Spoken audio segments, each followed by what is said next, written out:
There was a question in the comments I read this morning about how do you find out where your drivetrain clonking is coming from?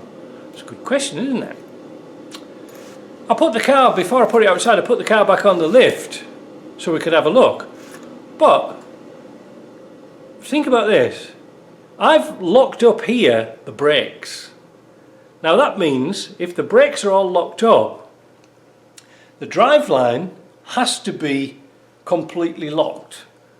Now if there's play, we'll see it and it'll appear and we'll be able to hear it in the axle or whatever.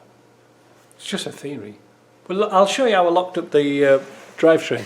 I've locked up the brakes for this truck with a piece of wood. It's available in your country or you can get it from Land Rover. But anyway, that means the wheels aren't turning. Point here, you see? It doesn't turn. They're locked up.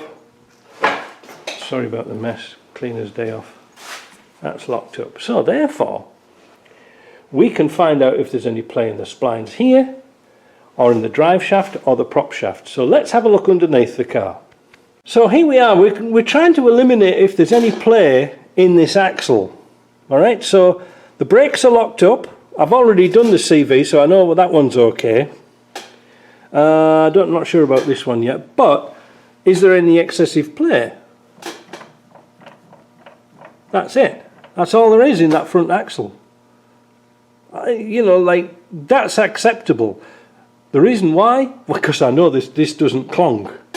Alright, now if there's any play once it's driving, then it could be in the diff lock here.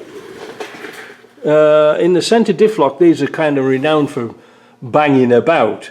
But if we have a look at the rear prop, same thing. Sorry about that. If we have a look at the rear prop, there you go. That's all there is.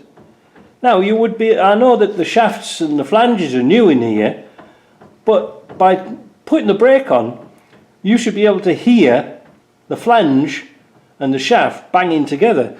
This play here, which is kind of acceptable, again, you have to have a bit of play and you can't have it too tight because obviously with heat it'll all expand and jive together.